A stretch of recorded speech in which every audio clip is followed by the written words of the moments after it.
Ellos guardan casi todo lo que necesitamos, desde condimentos hasta carga. Están hechos de acero, aluminio, papel y vidrio. Ellos protegen y conservan. Están bajo tierra y por encima de ella, y viajan por todo el mundo.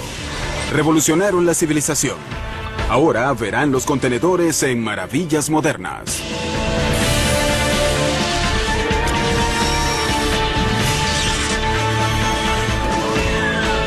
Maravillas Modernas. En China, los televisores, pantalones y bombillas son fabricados en grandes cantidades. Pero ¿cómo llegan estos bienes a las tiendas en Estados Unidos? En los ubicuos y normales contenedores de envíos. Para mover todas esas cosas desde los sitios mar afuera hasta la tierra firme se necesitan muchas cajas grandes. Y las cajas grandes de las que hablamos son los contenedores de 14 metros que viajan por los caminos con los pantalones, televisores o llantas que vemos guardados en estantes en las tiendas. El viaje del contenedor desde su punto de origen hasta la tienda es largo. Lo usual es que las mercancías sean rellenadas y fabricadas en un centro de distribución en un lugar de China, en este caso la provincia de Guangdong. De ahí pasa al puerto de Hong Kong, por ejemplo, y el transporte es hecho en una de 3 formas. 1 por camiones en carreteras, 2 por tren y 3 por embarcaciones más pequeñas en un río. Luego llega al puerto de Hong Kong. Es normal que se carguen entre 4.000 y 9.000 contenedores en los barcos más grandes en el puerto de Hong Kong. Luego la nave parte de Hong Kong hacia el puerto de Los Ángeles, por ejemplo.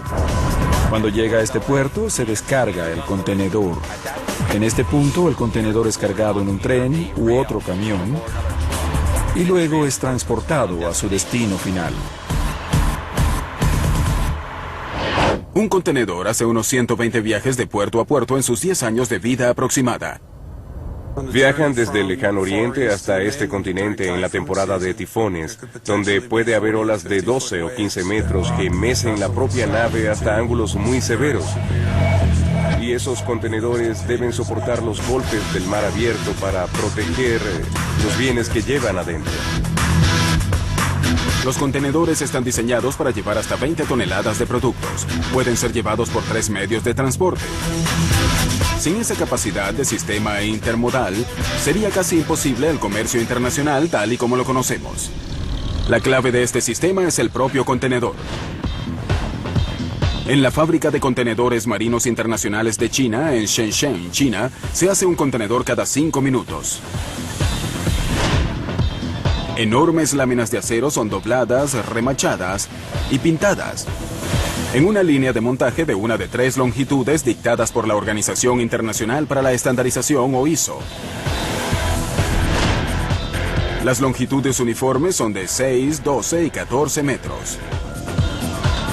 La mayoría de los contenedores de hoy son del tipo de 12 metros. Cada contenedor es hecho de una forma tal que permite entrelazarlos con facilidad. Cuando los contenedores son cargados en embarcaciones, los conectan entre sí con un mecanismo llamado twist lock. También está el rod lashing, que son unas varillas puestas a los lados del contenedor para que sea más sólido al colocar uno encima del otro. Antes de surgir los contenedores, el manejo de la carga tomaba mucho tiempo y músculos.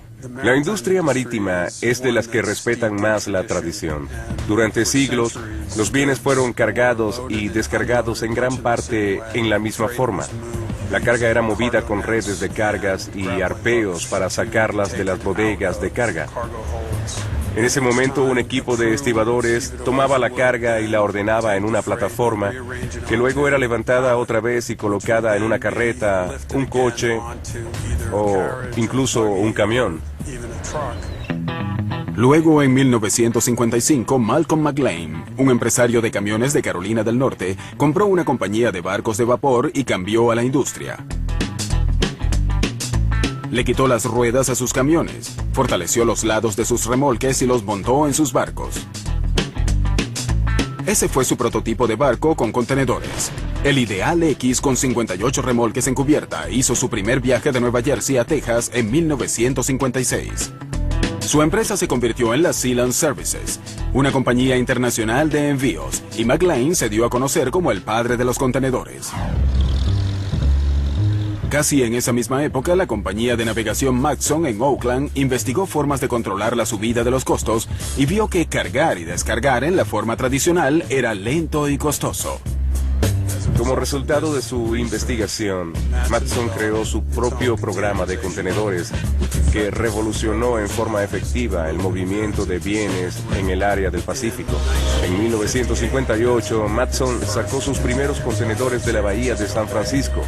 Había 20 contenedores en el Hawaiian Merchant de Matson. Eso fue un cambio enorme en la forma en que la economía hawaiana era asistida desde el continente. El embalaje en contenedores cambió los muelles. Los operadores de grúas reemplazaron a los estibadores que una vez definieron los muelles de descarga. Para mover a los pesados contenedores de acero se creó la grúa pórtico o portainer. Ella requería de solo un conductor en una cabina muy elevada para mover la carga desde el barco hasta la orilla. Mientras más empresas navieras empezaron a usar contenedores, su estandarización y posibilidad de intercambio se volvieron cruciales para el sistema intermodal. Todas las industrias de transporte tuvieron que adaptarse. Para los camiones tuvimos que hacer que los chasis y bases de los camiones pudieran recibir contenedores de 6 y 12 metros. En los trenes hicimos lo mismo. Nos aseguramos que los puentes o pasos superiores en Estados Unidos encajaran con su altura. Y para las embarcaciones hicimos que los espacios donde se encajaban los contenedores fueran de 2.5 metros de ancho y 2.6 metros de altura y obviamente 6 o 12 metros. Para el 2005, casi el 90% de toda la carga era movida en contenedores estandarizados. Pero cuando los contenedores llegaron para facilitar el comercio mundial, el mundo se volvió más peligroso. Es obvio que después del 11 de septiembre, la seguridad subió en forma exponencial. Ha habido muchos ejemplos en donde terroristas se han metido sin autorización en contenedores para entrar de contrabando en Estados Unidos. Otro ejemplo podría ser el de insertar un arma de destrucción masiva en el propio contenedor. Por eso, compañías como la GE Security crearon un dispositivo para resguardar al contenedor en su vulnerable viaje. La forma en que instalamos el mecanismo de seguridad en los 13 millones de contenedores en existencia se parece mucho a cómo se instala una pieza de Lego. El CSD solo se encaja en el marco de la puerta del contenedor ISO. El dispositivo tiene un sensor magnético que monitorea las veces que se abre la puerta y una unidad esencial de procesamiento que registra el tiempo del evento. La antena es la única pieza afuera del contenedor. Al terminar de cargar, el fletador entra al sistema, mete un código de acceso, registra el número del contenedor y autoriza su sellado. En respuesta, el dispositivo transmite un diario de datos sobre cada vez que se abre y se sella una puerta o cuando acceden electrónicamente a él. Antes que el contenedor llegue a puerto, la Protección de Aduanas de Estados Unidos lo analiza desde una perspectiva de seguridad.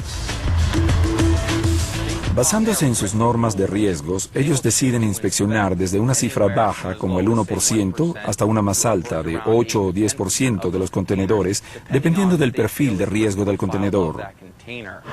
Una forma es a través de la tecnología, con un rayo X a la caja para ver si hay armas de destrucción en ella. Otra forma es abrir la caja y revisar su contenido.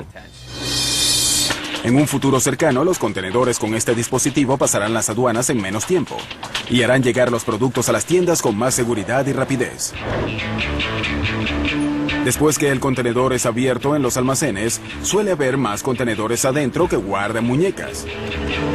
Hay cientos de contenedores más pequeños que descansan dentro de cientos de cajas en el interior del contenedor de carga. Y el material que mantiene juntos a la mayoría de los contenedores más pequeños es la tabla de fibra corrugada. Con papel hecho de pinos del sur y con un 70% de fibra reciclada, esta fábrica Georgia Pacific en Richmond, Indiana, produce 65,000 toneladas de fibra corrugada al año. Uno diría que estas son cajas de cartón, pero la industria no desea que las llamen así. Si ven la mayoría de las cajas o contenedores, ellos solían estar hechos de capas de papel fino que formaban un cartón. Así es como lo llamaban antes. Y muchos de los paquetes eran hechos de cartón en aquella época. Hoy hay muchos productos hechos de fibras corrugadas.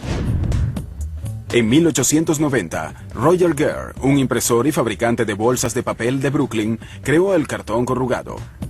y al final cambió la forma en que empacamos y fletamos hoy en día. Las cajas corrugadas de hoy día son más fuertes y usan menos papel que las cajas de cartón. Las cajas que hacemos están hechas de 3 componentes. Esto es el revestimiento de la lámina. Es de color marrón, su apariencia es la de una bolsa de papel de supermercado. El interior de la caja es lo que llamamos un medio, al que ponemos estrías. Es un proceso muy similar al que hacemos al planchar para quitarle las arrugas a una camisa. Pero aquí le ponemos arrugas a nuestras láminas. Utilizamos calor para acondicionar el papel y vapor para que permita formar las estrías. Luego ponemos almidón para que sea la pega o el vínculo y así tomamos las 2 piezas separadas de papel y las pegamos. Así que se parece mucho a 2 conjuntos de engranajes que se juntan. El medio irá entre los 2 y será formado después en las estrías. Los arquitectos han sabido por miles de años que un arco con una curva adecuada es la forma más sólida de extender un espacio. El mismo principio se aplica a la tabla de fibra corrugada. Los arcos en el medio corrugado, al fijarlos a la tabla de revestimiento, resisten el doblado y la presión de todas las direcciones. Cuando una pieza de tabla combinada es puesta en su extremo, los arcos forman columnas rígidas capaces de soportar mucho peso. Al aplicar presión al lado de la tabla, el espacio entre las estrías actúa como un colchón y protege el contenido del contenedor. Después que el medio es estriado en el corrugator de 90 metros de largo, se pega la capa final a la tabla de fibra. Así que en ese punto tienes 2 o 3 sustratos unidos que luego viajan al otro lado de la máquina, donde le aplicamos una pega fría que es un acetato de polivinílico, muy similar a una pega de Elmer. Luego le ponemos otra capa fina adhesiva de pega en las puntas de las estrías y después unimos el revestimiento impreso encima de eso. Esta máquina toma las planchas que vimos como laminaban. Las metemos por esta línea una a la vez. Las enviamos a una estación de corte donde las corto con un cortador que parece de galleta. Tengo una regla para cortar y un rodillo para pliegues dentro del tinte que corta la tabla y la pliega donde debe plegarla. Luego pasa a la estación 2, donde le raspamos el exceso. Los excedentes son reciclados y convertidos en cajas nuevas. Cuando están limpias, son llevadas a una plataforma y las llevan aplastadas a la próxima estación. La caja terminada es doblada y pegada en varias formas para proteger y encajar con cualquier cosa. Tomamos una tabla vacía y con el plegador y surtidor de goma la convertimos en un envase. También podemos tomar una tabla vacía como esta y convertirla en algo que empaca el estuche para el cliente, para que lo acomode y lo llene. La tabla corrugada de Estados Unidos es tan apreciada que se exportan 660,000 toneladas de ellas a todo el mundo en contenedores estandarizados.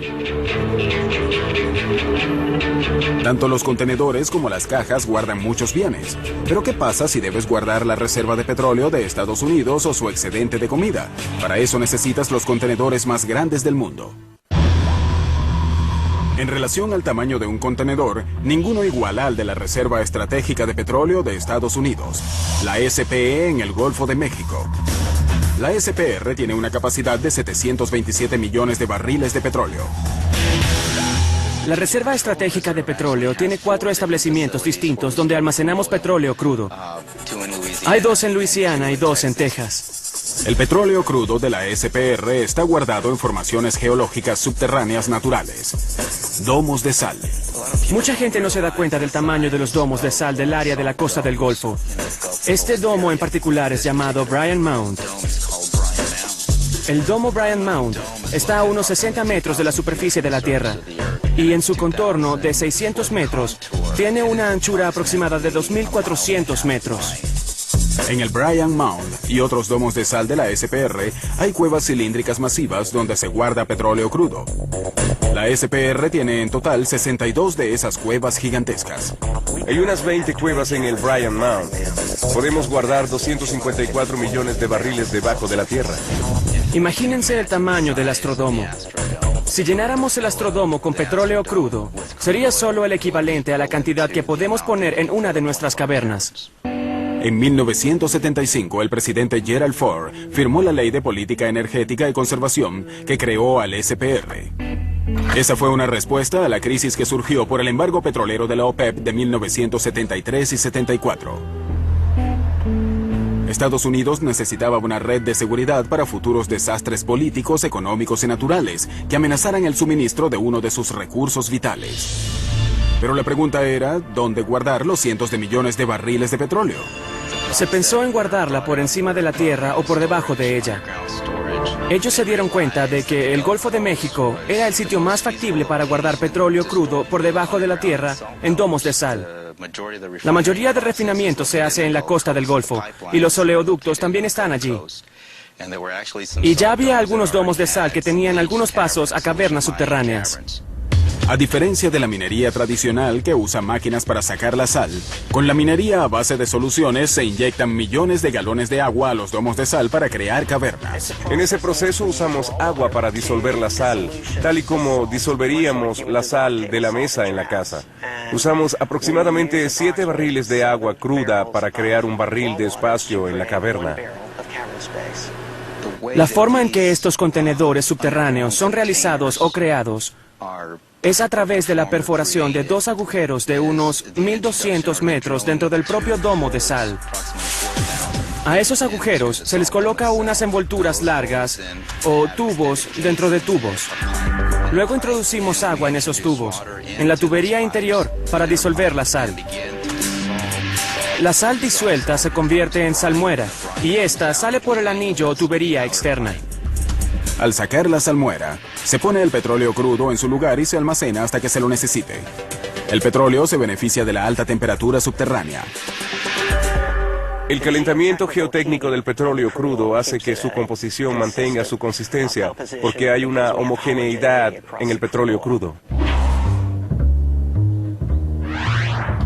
Para extraer el petróleo de su represa subterránea, el SPR hace una extracción adicional. Bombeamos agua por la corriente de salmuera hasta el fondo de la cueva. El agua saca el petróleo crudo que está encima de la sal y sale luego por el tubo colector de petróleo.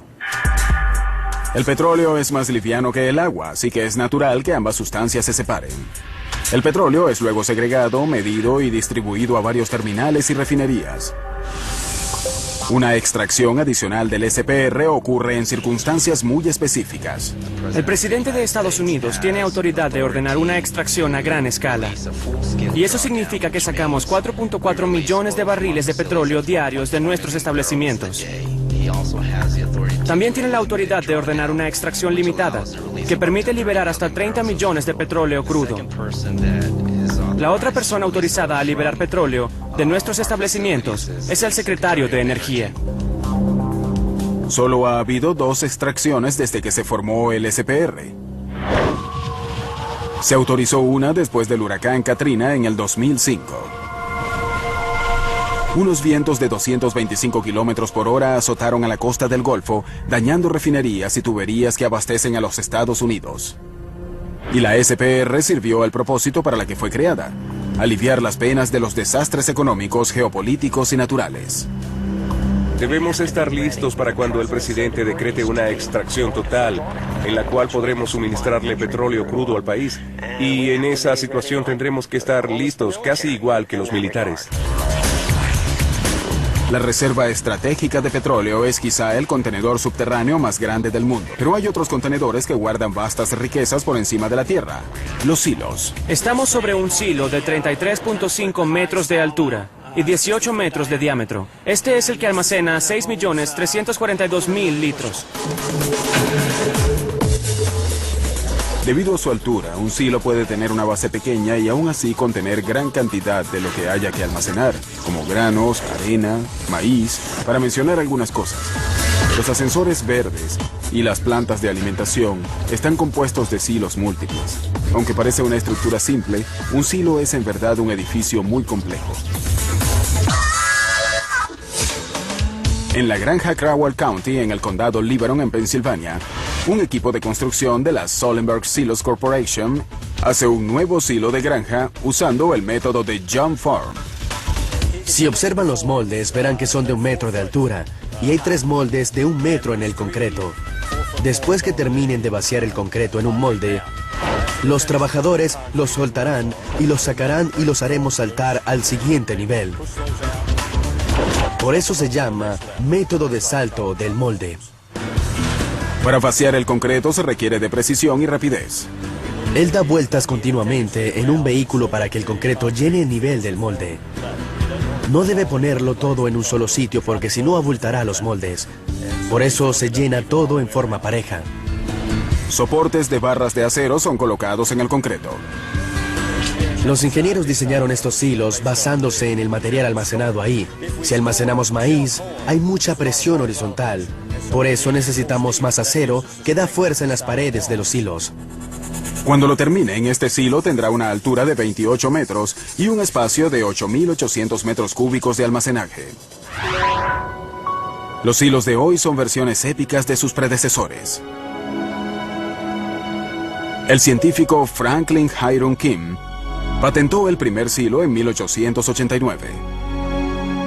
El silo de King era un granero modificado de forma cilíndrica.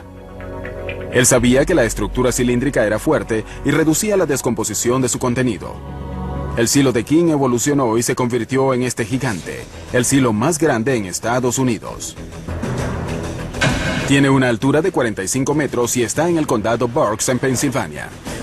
En este silo grande hay una capacidad de almacenaje de más de 2.548 metros cuadrados. El dirigible de Goodyear tiene unos 2.000 metros cuadrados, así que esto es más grande. En la mayoría de los silos modernos reina el concreto. Siempre he dicho que el concreto es para toda la vida. Requiere de poco mantenimiento y puedes poner casi de todo en él. Los silos y tanques de almacenaje del SPR son impresionantes. Pero hay otro contenedor pequeño y humilde que usamos a diario y cambió el curso del mundo. La lata de metal. La lata de metal es uno de los contenedores más importantes. Esta cosa de apariencia sencilla revolucionó la industria de bebidas y alimentos. Los supermercados en todo el mundo y nuestros gabinetes de cocina están llenos de latas de todas formas y tamaños. Son tan comunes que la gente no se da cuenta de todo el trabajo y esfuerzo puesto en hacer una lata. En primer lugar, la rapidez con que se hacen las latas asombra mucho a la gente. En los últimos 125 años, la corporación Ball ha sido un líder de la industria de contenedores de bebidas y alimentos. En su planta Golden, Colorado Metal Beverage, Ball crea millones de latas. La mayoría de las líneas de latas están diseñadas para hacer unas 2.000 por minuto. Solo en nuestras plantas hacemos más de 100 millones de latas al día. Pueden ver que en nuestra industria hacemos cada año 100.000 millones de latas. La producción comienza con rollos de aluminio de 12.000 libras que son desenrolladas en una máquina llamada capper. El capper crea esta pieza de producto que es en realidad el primer proceso para hacer una lata de 2 piezas. Este proceso golpea 12 de estas a la misma vez, que luego son llevadas a una máquina llamada The Body Maker. El Body Maker mete un molde de acero en la copa que extiende el aluminio. Aquí pueden ver que está sin recortar, está un poco tosca arriba. Antes que la lata salga del Body Maker, su tope es cortado hasta su tamaño estándar y se crea un domo de presión. Aquí está el domo de presión que resiste la carbonatación y evita que la lata se abulte. Esta lata es recortada para que tenga su acabado de fábrica. Y así cada una tiene este lindo tamaño recortado y todos son iguales después de este punto.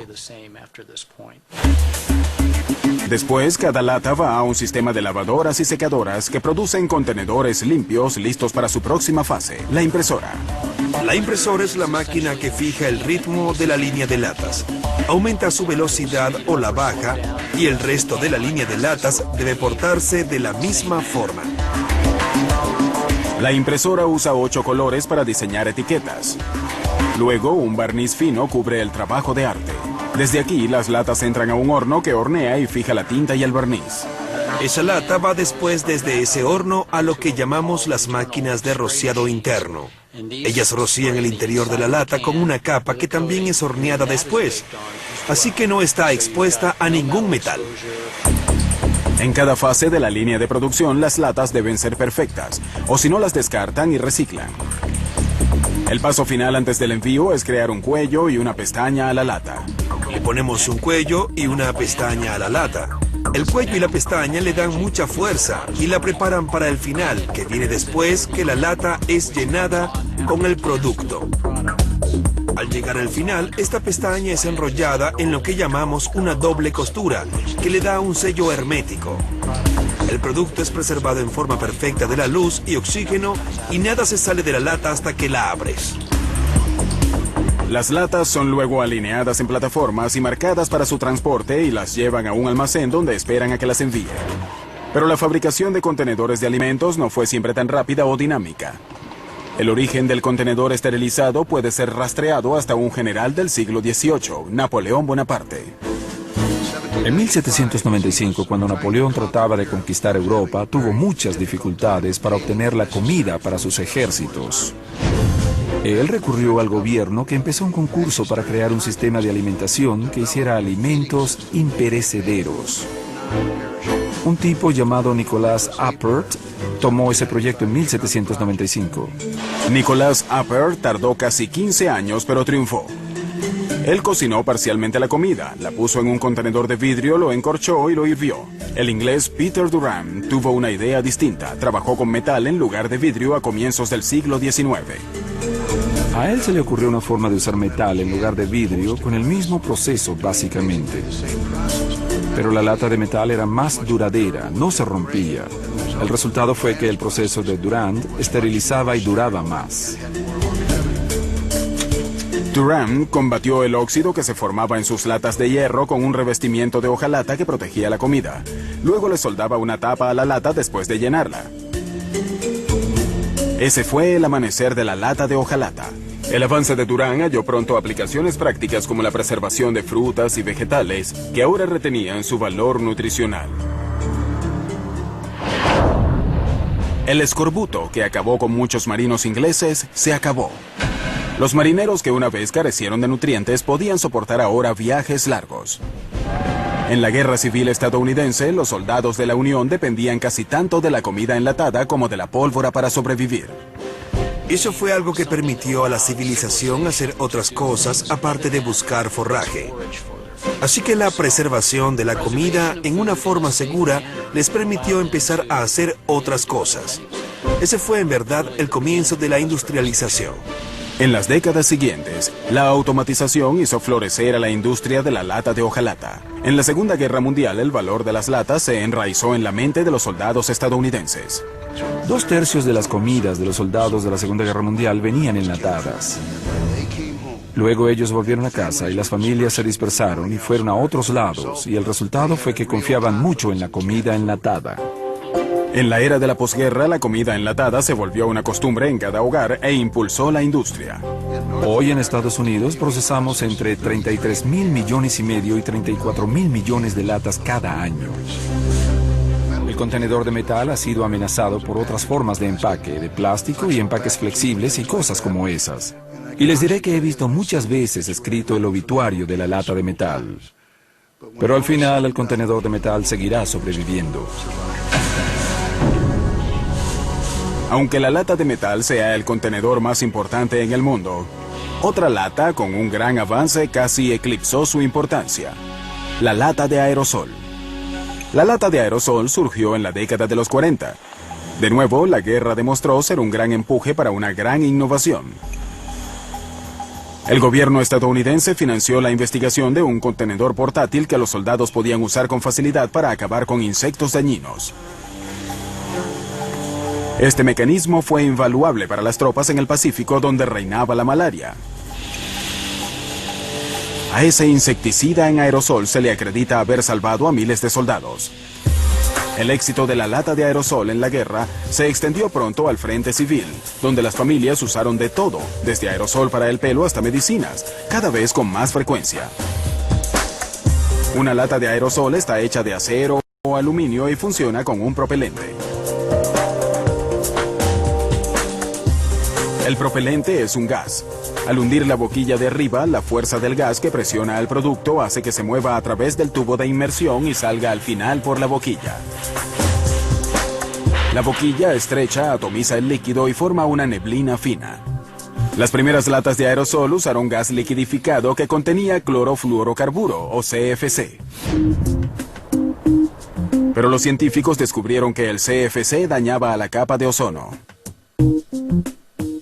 Para 1978 fueron removidos del 90% de los aerosoles en Estados Unidos. En los años 80, los CFC fueron prohibidos en todo el mundo, pero los fabricantes hicieron propelentes inofensivos. Hoy, la industria del aerosol hace más de 3.000 millones de contenedores cada año. Y aunque la lata selló su lugar en la sociedad, un contenedor de plástico le puso la tapa a la comida fresca y cambió las cocinas para siempre.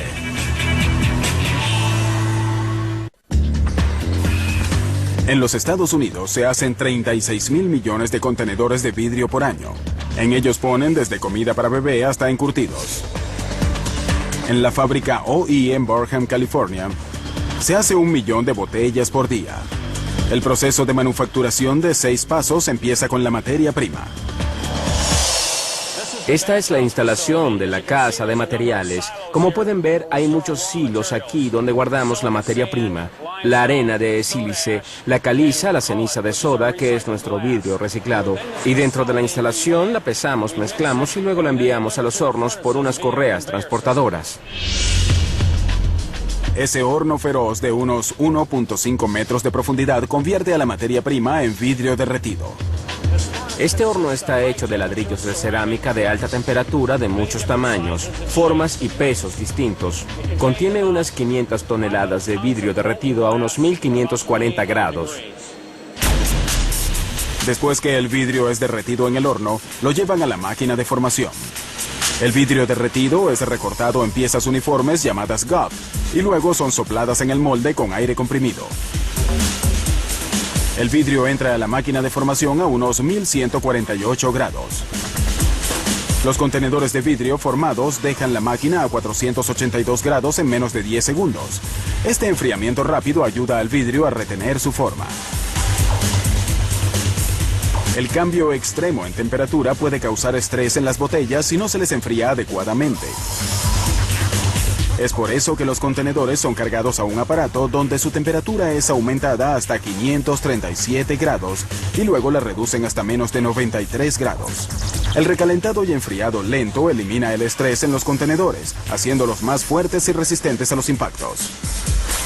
Después de completar ese proceso y cuando las botellas se han enfriado hasta unos 93 grados, aplicamos un revestimiento al exterior de las botellas.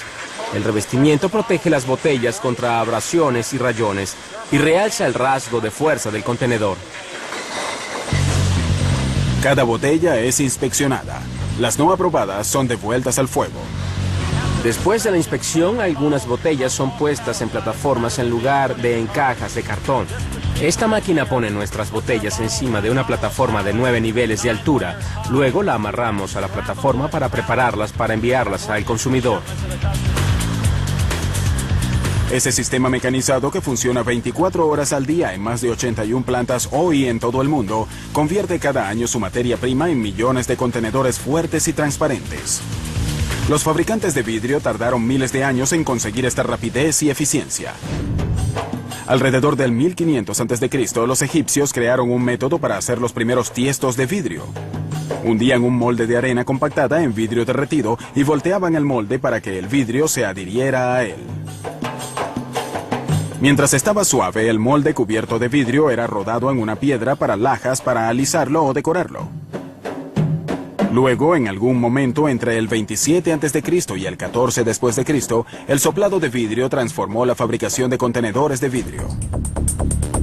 El soplado de vidrio ha seguido casi sin cambios.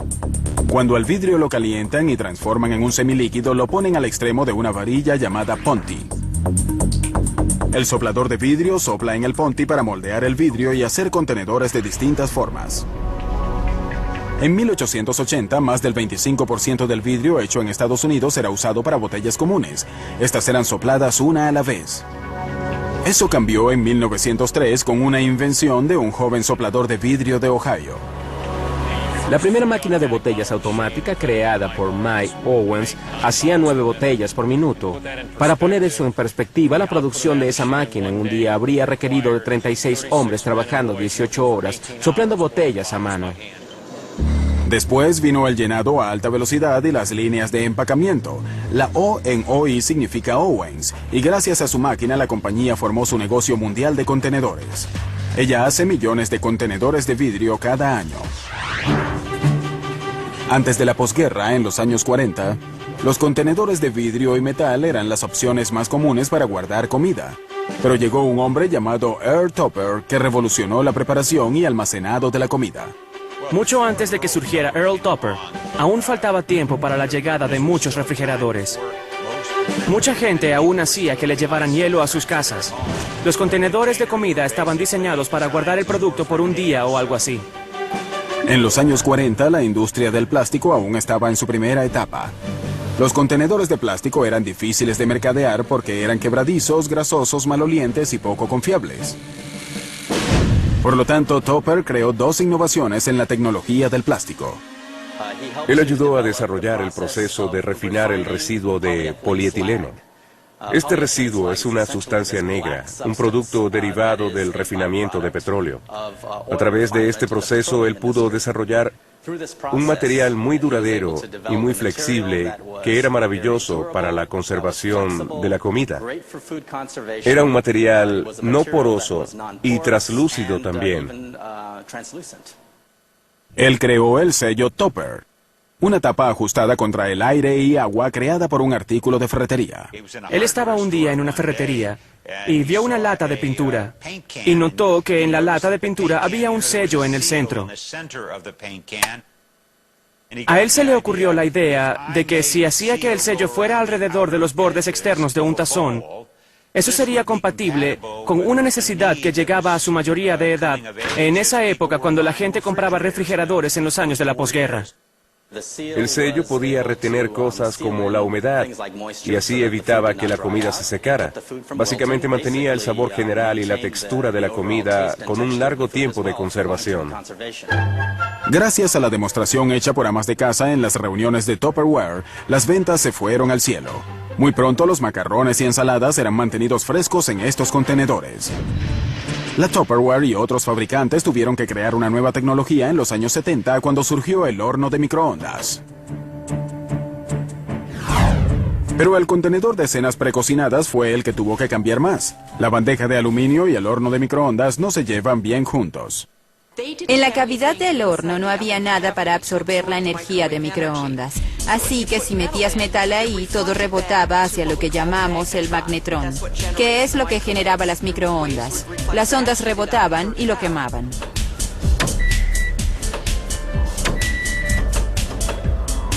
En 1986 salieron los envases de cartón y de plástico a salvo en el microondas. Hoy se venden anualmente unas 2.000 millones de comidas en envases de microondas en Estados Unidos. Como la tecnología cambia la apariencia y uso de los contenedores, los diseñadores tienen que pensar en cajas. En Londres, 2 constructores hicieron eso, y ahora la gente vive dentro de cajas.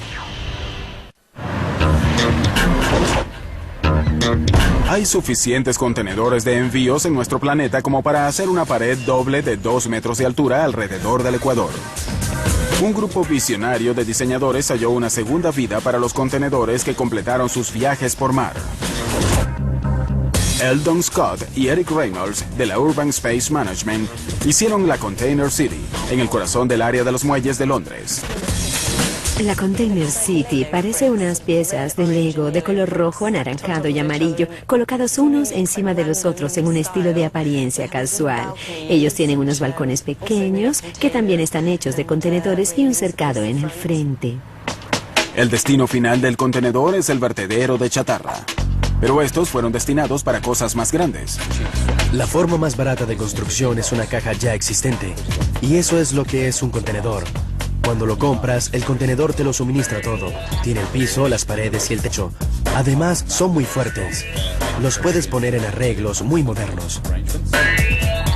Scott y Reynolds convirtieron los contenedores grandes en espacios cómodos donde vivir y trabajar.